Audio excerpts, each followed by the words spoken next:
بسم اللہ الرحمن الرحیم. میں ہوں طاہر پرویز ملک. میرے ساتھ آج موجود ہیں عرفان صاحب ہیں, عباس صاحب ہیں, علی رضا صاحب ہیں, اظہر صاحب ہیں, عمر نصیر صاحب ہیں. آج ہم بات کریں گے کہ کسی بھی کیس میں کیسے یہ ممکن ہوتا ہے کہ کوئی بھی فیصلہ جو ہے وہ ہم اپنے حق میں کروا سکیں, یا اپنے کلائنٹ کا جو کیس ہے وہ دی بیسٹ طریقے سے کیسے عدالت میں پریزنٹ کر سکتے ہیں. لیگل حوالے سے ہم بات کریں گے. اب اکثر ایسے ہوتا ہے ہمارے ساتھ کہ جو ہے وہ ینگ جو لائرز آتے ہیں وہ پوچھتے ہیں کہ جو عدالتیں کنونشنلی شہادت کرا رہی ہیں اور کسی ڈاکومنٹ کو وہ ایگزیبٹ لگا دیتی ہیں, کسی کو وہ مارک لگا دیتی ہیں, اور وہ یہ اس کے پیچھے بیہائنڈ دا سین کیا چل رہا ہوتا ہے کہ کہاں کیا ہونا ہے. کیونکہ چیزیں جب پڑھ کے آتے ہیں ینگسٹرس تو وہ قانون شہادت جب پڑھتے ہیں تو وہ بڑا واسٹ ہے اور ہر چیز کو کور کر رہا ہے. تو ٹپکلی اس موضوع کے اوپر جو ہے وہ بہت زیادہ کمپریہنسو گفتگو پہلے نہیں نظر آ رہی تھی. تو ہم ویکینڈ پہ بیٹھتے ہیں تو ہم چاہ رہے تھے کہ اپنے ایکسپیرینسز کو شیئر کریں. آج اظہر صاحب عرفان صاحب شہادت کرا کے ہیں اپنے ایک ذاتی کیس میں, تو ہم نے ان سے جو ہے وہ تھوڑی سی ان کو سامنے رکھتے ہوئے میں چاہوں گا کہ بات کروں. تو ایکچولی ان کا ایشو یہ تھا کہ ان کی ڈیٹ آف برتھ میں پرابلم تھا. جب یہ ہمارے پاس آئے تو انہوں نے ہمیں یہ بتایا کہ میرے پاس یہ ڈیٹا ہے. اب ان کے پاس جو ڈیٹا تھا, ان کا ناظرہ کا شناختی کارڈ ان کے پاس موجود تھا, ان کی جو ایک ایجوکیشنل ڈگری تھی اس کے اوپر ڈیٹ آف برتھ ان کی غلط تھی, اور ان کے پاس اور کون کون سے دستاویز آتے ہیں آپ کے پاس آئی ڈی کارڈ کے علاوہ؟ آئی ڈی کارڈ پہ میری ڈیٹ آف برتھ درست تھی, اس کے علاوہ میرا ڈرائیونگ لائسنس ہے اس پہ درست تھی, میرا جو ہے پاسپورٹ اس پہ میری ڈیٹ آف برتھ درست تھی. یعنی یہ تین چیزیں ان کے پاس آلریڈی موجود تھیں, لیکن غلط کیا تھا؟ اب وہ جو تھا وہ ان کا ایجوکیشنل ڈگری جو تھی اس کے اوپر ان کی ڈیٹ آف برتھ جو تھی وہ غلط تھی. اب یہ پری ٹرائل ورکنگ میں ہمیں چاہیے کہ ہم پہلے دن یہ نوٹ ڈاؤن کر لیں کہ کون کون سی ایسی دستاویزی شہادت ہے جو ہمارے پاس موجود ہے جو ہمارے موقف کو کی تائید کرتی ہے. اس کے بعد ہم نے اورل ایویڈنس کی طرف گئے تو ہم نے دیکھا کہ ان کے گھر میں سے دو بھائی ان کے جو تھے وہ آ سکتے تھے اورل ایویڈنس کے لیے. ہم نے ان کو اورل ایویڈنس میں پہلے دن ہی سوٹ فار ڈیکلریشن میں ڈال دیا. ڈیکلریشن جیسے کہ سب جانتے ہیں سیکشن 42 میں آلریڈی جو رائٹ موجود ہے اس کو اس رائٹ کے لیے ہم ڈکلیئر کروانے کے لیے عدالتوں میں جاتے ہیں. کوئی نیا رائٹ اس میں اکرو نہیں ہوتا, عدالت کو نیا رائٹ ڈٹرمن نہیں کرتی. پہلے سے موجود رائٹ کو اکنالجمنٹ کے لیے ہم اور specific performance specific relief act کے تحت ہم نے ڈیکلریشن کا دعویٰ سیکشن 42 کے تحت ان کی جانب سے کیا. اب یہ جو اب اس جو چیزیں تھیں, اب جیسے ان کے موقف کے مطابق یا ان کے گھر والوں کے موقف کے مطابق ان کا ایک بھائی جو ہے وہ ان سے یا بہن تھی یا بھائی تھا یا بہن جی بھائی. بھائی 3 منتھ کا ڈفرنس آ رہا تھا ڈیٹ آف برتھ میں, اس کے ڈاکومنٹ اور اس کے ڈاکومنٹ میں. تو اب دیکھنے کی بات یہ تھی کہ عام بندہ تو یہ سوچتا ہے کہ اچھا یہ تو فیکٹ ایسے ہیں کہ اس میں تو کسی چیز کی ضرورت نہیں ہے, خالد سادہ صفحے پہ درخواست لے کے جج صاحب کو دونوں چیزیں لگا دیں تو ٹیکنیکلی جج صاحب جو ہے فوری طور پر اس پر کوئی آرڈر کر دیں گے. تو لیکن بائی چانس ہمارے جو ملک کا قانون ہے وہ بھی گرو ہو رہا ہے, اس میں ہو سکتا ہے آنے والے وقتوں میں ایسا ہو, لیکن ابھی ایسا نہیں. ابھی جو ہم دعویٰ دائر کرتے ہیں اسے پلیڈنگ کہتے ہیں. اس پلیڈنگ کی سپورٹ میں جب ہم ایویڈنس عدالت میں پروڈیوس کرتے ہیں تو جج صاحب اس ایویڈنس کو دیکھ کے, اس کی کریڈیبلٹی کو دیکھ کے, اس کی ایڈمیسیبلٹی کو دیکھنے کے بعد کوئی بھی دعویٰ ڈگری کرتے ہیں یا نہیں کرتے ہیں. تو ہم سب فیسیلیٹیٹر ہیں بینگ لائر, مطلب ہم آپس میں بیٹھ کے ویکینڈ پہ جو گفتگو کر رہے ہیں ہمیں پتہ ہو کہ ہم نے اپنے کیس کو ایسے پریزنٹ کرنا ہے کہ جج صاحب کے پاس کوئی اور آپشن ہی نہ رہے ہماری جو ہے وہ ہمارے موقف کی تائید کے علاوہ. تو اب ہمارے پاس دیکھنا یہ ہے کہ کون کون سے ایسے ڈاکومنٹ ہیں. جیسے ان کی بات سن کے پتہ لگا 3 تو ان کے پاس پرائمری ڈاکومنٹس بتا رہے ہیں کہ ہمارے پاس یہ والے موجود ہیں, اور ایک وہ ڈاکومنٹ جو ان کی بہن یا بھائی کی طرف سے ہے جس کو جو ڈفرینس وہ بھی ڈاکومنٹ ہمیں چاہیے کہ ہم عدالت کے سامنے دیں. تو اب یہ ڈاکومنٹ سارے ہم نے لیے اور آج کے دن میں آپ شہادت کے لیے چلے گئے. تو کیا آپ نے شہادت کے لیے وہاں پر ڈائریکٹ ایفیڈیوٹ جمع کرایا یا ڈائریکٹ شہادت ہوئی آپ کی؟ سر شہادت ہوئی ہے, ڈائریکٹ ایفیڈیوٹ نہیں تھا اس میں. ایفیڈیوٹ اگر صاحب ذرا بتائیے, کچھ کیسز میں ایفیڈیوٹ جمع ہوتے ہیں اور کچھ میں جو ہے وہ اپنا جج صاحب شہادت لینے لگ جاتے ہیں, تو اس میں فرق تھوڑا سا ذرا ایلیبریٹ کر دیں. جی تھینک یو سر, آپ نے موقع دیا. میں اس میں یہی کہوں گا کہ جس قانون کے تحت آپ نے سوٹ یا ایپلیکیشن فائل کرنی ہے, ورڈ میں ایپلیکیشن کا اس لیے یوز کر رہا ہوں کہ کئی جگہ پہ جو قانون ہے وہ اٹ سیلف کہتا ہے کہ آپ کو اپنی ریڈریسل کے لیے, اپنے رائٹ کے لیے آپ کو ایپلیکیشن فائل کرنی پڑے گی, سوٹ نہیں فائل کرنا پڑے گا. اب جس کیس کے تحت آپ سوٹ یا ایپلیکیشن فائل کر رہے ہیں وہ جو لا ہے وہ اٹ سیلف آپ کو بتاتا ہے کہ آپ نے ایویڈنس تھرو ایفیڈیوٹ کروانی ہے یا تھرو قانون شہادت کروانی ہے. اگر تو وہ لا کے کہ آپ نے قانون شہادت کے کروانی ہے تو وہاں پہ ایفیڈیوٹ کا کوئی کنسیپٹ نہیں ہے. اور اگر وہ قانون خود کے جس طرح اسپیشل فیملی لا ہے تو وہ ایفیڈیوٹ کے تھرو ہوتی ہے, اس میں قانون شہادت ویسے ہی بارڈ ہے. اور اسی طرح جو انشورنس ٹریبونل ہے، انشورنس ٹریبونل میں اگر پٹیشنر نے جو اپلیکیشن فائل کی ہے اس نے جب شہادت کروانی ہے تو وہ اٹ سیلف کہتا ہے کہ آپ تھرو ایفیڈیوٹ کروا سکتے ہیں. تو سمپل آپ کہہ لیں کہ جو سوٹ سول کو سی پی سی کے تحت جس پہ امپلیمنٹ ہوگی، قانون شہادت امپلیمنٹ ہوگی، وہاں پہ ایفیڈیوٹ جمع نہیں ہوں گے. یہاں پہ ایکسیپشن ہے کہ اسپیسیفکلی اسے کہا جائے کہ یہاں پہ قانون جو دے رہا ہے اسپیشل لا ہے وہ اسے کہے کہ جی جو ایویڈنس ہے وہ آپ کی ایفیڈیوٹ کے تھرو ہوگی. اچھا پریکٹیکل بات اس میں یہ ہوتی ہے کہ جو ہے وہ ہم عدالت میں جب ایفیڈیوٹ دے بھی دیتے ہیں تو وہ ایفیڈیوٹ سفیشینٹ نہیں ہوتا. جب ہم اورل ایویڈنس کے لیے جاتے ہیں، پلینٹف اگر سول میں جاتا ہے اورل ایویڈنس کے لیے تو وہ اپنا ایک بیان وہاں پہ بھی کھڑا ہو کروائے گا. اس بیان میں وہ برا لفظ یہ کہے گا کہ یہ ایفیڈیوٹ جو اس کے جو مندرجات ہیں اس کو میں تسلیم کرتا ہوں، اس کے علاوہ یہ دستاویزات جو ہیں وہ میں اس کو جو ہے وہ ایگزیبٹ کرواتا ہوں یا مارک کرواتا ہوں.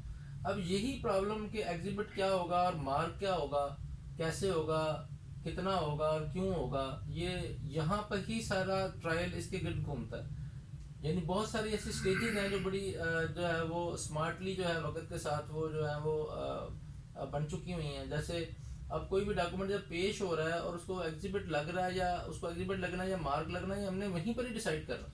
وہ ڈاکومنٹ کو جو آبجیکشن ہے وہ شہادت میں اگر وہ ان چیف میں بھی کوئی ڈاکومنٹ لگ رہا ہے تو اگر ہم وہاں پر ڈیفینس کونسل ہیں، اگر فرض کی فوجداری میں، تو ہم یہ وہاں پر ہم خاموشی سے نہیں کھڑے ہو سکتے. اگر ایک دستاویز جیسے فوجداری میں عموماً یہ بھی ہمارے لیے بڑے پرابلمس بنتے ہیں کہ 173 کی رپورٹ کے جو ساتھ ہمیں جو ڈاکومنٹ انیکس کیے ہوتے ہیں وہاں پر چیزیں نہیں لگی ہوتی، لیکن وہ گھر سے جب شہادت دینے کے لیے آتا ہے تو وہ پلندہ اٹھا کے آ جاتا ہے اور وہ کہتا ہے کہ جی میں یہ والا اصل ڈاکومنٹ پیش کرتا ہوں، یہ والا اصل کرتا ہوں. یہاں پہ بھی عدالتیں کنفیوز ہو جاتی ہیں. یہاں پہ وہ کہتے ہیں کہ یہ تو پرائمری ڈاکومنٹ ہے جی، یہ تو یہ نظر آ رہا ہے اس کے سائن ہے، میں تو لوں گی. یعنی فوجداری کے اندر ہم وہاں پہ اگر میں ڈیفینس کونسل ہوں تو میرا کام ہے کہ میں وہاں پہ آبجیکٹ کروں، اپنا آبجیکشن ریکارڈ پر لاؤں کہ اس کو ایگزیبٹ نہیں لگ سکتا اس اسٹیج پہ. اس کی یہ وجوہات ہیں. مثلاً یہ وجہ ہو سکتی ہے کہ اگر میں لوور کورٹ میں کھڑا ہوں تو میں کہوں گا 241A کے تحت مجھے اس کی نقلیں نہیں ملی، تو کوئی سرپرائز نہیں ہوگا ٹرائل کے اندر. ملزم کو نقلیں دینے کا کنسیپٹ ہی یہ ہے کہ اس کو نقلات جن چیزوں کی دی گئی ہیں اس کے لیے اس کو 7 دن کا ناٹ لیس دین 7 days کا ٹائم ملتا ہے، تو کچھ سرپرائز چیزیں نہیں وہ لا سکتا. اب میں ایک لمحے کے لیے میں کمپلیننٹ کی طرف سے آتا ہوں، یہ چیزیں موجود ہیں اور پولیس نے پروسیکیوشن نے وہ پیش نہیں کی جیسا 173 کی رپورٹ کے ساتھ، تو جسٹسین آف کیس پہ کیسے پہنچیں گے؟ تو یہ سارے فیصلے کونسل کر رہا ہوتا ہے. یعنی کونسل کا کام یہ ہے کہ جیسے ہی وہ انگیج ہو گیا، اگر ہم صرف فوجداری کی بات کرتے ہیں تو فوراً وہ اپنی جوڈیشل فائل اور پولیس فائل نکلوائے. پولیس فائل کو قانوناً ہمیں ایکسیس حاصل نہیں ہے، لیکن کنونشنلی سب لوگ اس کو دیکھ کے شہادتیں دیتے ہیں. تو ہمیں وہ دیکھ لینا چاہیے کہ کیا جو پولیس نے کیس بنا کے بذریعہ پروسیکیوشن فارورڈ کیا ہے، کیا اس کو ایز اٹ از ہی تسلیم کرنے سے کیا میرا ملزم کو سزا ہوگی. بطور مدعی میں بات کر رہا ہوں. اگر مجھے لگتا ہے کہ میرے پیش کردہ ڈاکومنٹس اس نے ساتھ نہیں لگائے ہیں پولیس نے اور وہ ایسے ہیں جو قانون شہادت کے مطابق جو ہے وہ اس کیس میں میرے موقف کی تائید کے لیے وہ بہت ضروری ہے، تو پھر مجھے فوری طور پر یہ فیصلہ کرتے ہوئے پرائیویٹ کمپلین میں چلے جانا چاہیے، تاکہ میں اپنی پرائیویٹ کمپلین وہیں پہ آگے اب سوئچ کر جاؤں، فوری طور پہ اپنے سارے ڈاکومنٹ ساتھ لگاؤں اور کہوں کہ جی میں اپنے کیس کو خود ثابت کروں گا. اور اس کے اوپر پریسیڈنٹس موجود ہیں کہ وہ اس کے بعد اس کو اپرچونیٹی ملے گی کہ پریفرنس جو ہے وہ پرائیویٹ کمپلینٹ کو ملے گی. اب ہم آگے چلتے ہیں. جیسے ان کا معاملہ تھا، میں بات کہیں اور چلے گی کہ جب ہم یعنی خالی ایفیڈیوٹ کے ساتھ ہم کہہ رہے ہیں کہ وہ ایفیڈیوٹ کے بعد بھی بیان ہوگا عدالت میں، اگر ہم سول کی بات کر رہے ہیں تو. اور 2 ایکسیپشنز آپ نے بتا دی کہ فیملی کورٹ میں وہ آپ کو بذریعہ بیان الفی اپرچونیٹی ملتی ہے، اور اس کے علاوہ انشورنس ٹریبونل کا بتا دیا، فیملی کورٹ میں، انشورنس ٹریبونل میں اور گارڈین کورٹ میں. جی جی. اچھا اب ایگزیبٹ پہ میں فوکس کرنا چاہ رہا ہوں کہ بھی ایگزیبٹ کیا ہو سکتا ہے، یہ ایگزیبٹ ہے کیا؟ آپ میں سے کوئی آپ سمجھتا ہو کہ ایگزیبٹ کے حوالے سے اس کا کیا نالج ہے؟ بتائیں علی رضا صاحب، ایگزیبٹ کیا سمجھتے ہیں آپ، کیا ہے؟ سر ایگزیبٹ یہ ہے کہ کورٹ میں جو ڈاکومنٹس ہوتے ہیں اس کی بیسیکلی یہ کہ جج کے سامنے ہمیں اس کی نمائش کرنی ہوتی ہے. جو اوریجنل ڈاکومنٹس ہوتے ہیں جن کی کاپی نہیں ہوتی ہے، اوریجنل ڈاکومنٹس ہوتے ہیں، اس پہ ہمیشہ ایگزیبٹ لگتا ہے، اور جو کاپی ہوتی ہے اس کے اوپر مارک لگتا ہے. آپ کیا سمجھتے ہیں اس کے اوپر؟ کیا انہوں نے جو بات کی آپ کو کیا سمجھ لگی؟ سر اس سے ملتا جلتا ہی میری رائے ہے کہ جو اوریجنلی ڈاکومنٹس ہمارے پاس موجود ہوں اس پہ ہم ایگزیبٹ لگاتے ہیں، اور جب وہ اوریجنلی ہمارے پاس نہ ہوں لیکن سبسیکوینٹلی اس کی کاپیز ہمارے پاس ہوں تو انہیں مارک ہم جو کنوینشلی لگاتے ہیں. آپ کیا کہتے ہیں عمر صاحب؟ عباس صاحب آپ کیا سمجھتے ہیں؟ ان پریکٹس تو یہی چاہ رہا ہے کیا کہ جو اوریجنل ہوتے ہیں ان کے اوپر ایگزیبیشن نہیں آپ سمجھ دیں گے مصدقہ کاپی کو پھر ایگزیبٹ نہیں جی لگتا سر مصدقہ کاپی کو ایگزیبٹ ہی لگتا ہے کیونکہ وہ آپ نے تو مصدقہ کہا ہے نا کہ بھی اصل اچھا جب بھی ہم چیزوں کو دیکھیں گے نا جب بھی جیسے فرض کیا اگر ہم صرف فوجداری کی بات سب سے پہلے تو ہم ایگزیبٹ کو سمجھیں کہ بھی اب پہلے فوجداری کو اور سول کو علیحدہ علیحدہ کرتے ہیں کہ ایگزیبٹ اور مارک چیز کیا ہے بلا کیا ہے نا مطلب ایگزیبٹ کیا ہے. اب ایگزیبٹ کا مطلب یہ ہے کہ ایسا کاغذ جو عدالت کے روبرو اب میں ایگزیکٹ وہ ڈیفینیشن جو میں نے پی ایل ڈی 2018 لاہور 132 کو جو میں نے ابھی ترجمہ کر کے میں آپ کو بتانے لگا ہوں جو میں نے وہاں پڑھی ہے وہاں یہ لکھا کہ ایگزیبٹ کا مطلب ایسا کاغذ جو عدالت کے روبرو پیش کیا گیا ملاحظے کے لیے یا گواہ کو دکھایا گیا. اب یہ دو الگ الگ باتیں. ایک حصہ وہ ہے کہ یہ ان چیف کے اندر آیا ہے یہ جیسا بھی بتا رہے ہیں جو لکھ رہے ہیں کہ یعنی ملاحظے کے لیے پیش کیا گیا. اب وہ کیا ہو سکتا ہے کہ میں بطور مدعی کسی بھی مقدمے میں شہادت دینے کے لیے آیا ہوں میرا کسی نے سر پھاڑا ہے میں عدالت میں بیان دے رہا ہوں اپنا ان چیف کروا رہا ہوں. میں اپنے چیف میں جب یہاں پر آ جاؤں گا کہ میرے ساتھ اس نے یہ زیادتی کی اور میں نے اندراج مقدمہ کے لیے یہ تحریری درخواست دی وہ تحریری درخواست جو ہے اس کو میں جج صاحب کے سامنے رکھوں گا جس کے نیچے میرے سائن ہے تو میں اس کو وہ پیش کروں گا جج صاحب کو جا کے اور وہ اس کو کہتے ہیں کہ ملاحظے کے لیے پیش کیا تو اس کے اوپر اس وقت ایگزیبٹ پی اے لگے گا. اب فوجداری میں اب یہ پریکٹس ہے کہ یہ اگر پروسیکیوشن ڈاکومنٹ پیش کر رہی ہے تو وہ ایگزیبٹ پی اے لگتا ہے. اگر ڈیفینس میں اگر وہ ڈاکومنٹ آتا ہے تو وہ D A B C D continue کرتے ہیں. اور فوجداری کے اندر اگر کوئی آرٹیکل پیش ہوتا ہے مثلا کوئی چھری ہے کہ اس نے جناب فلاں چھری جو ہے اس سے مجھے قتل کیا یا اس نے کسی کو قتل کیا سوری تو وہ جو آرٹیکلز ہیں ان کو پی 1 2 3 4 لگتا ہے. یہاں پہ پریکٹس یہ ہے نوٹ برآمد ہوئے ہیں فرض کیا اب کسی سے 100 نوٹ برآمد ہوئے ہیں 500 کے تو وہ ایسے لگے گا ایگزیبٹ پی 1/100 یعنی بجائے اس کو پی 1/200 کے 1/200 سوری پی 1 ہی رہے گا. یعنی آپ کہہ رہے ہیں کہ سمپل اگر کرنے اگر کوئی بھی فولڈر میں آپ نے ڈاکومنٹ دینا ہے تو اس کو ایگزیبٹ پی اے سے شروع ہوگا پروسیکیوشن کی سائڈ سے پروسیکیوشن ہے لیکن اگر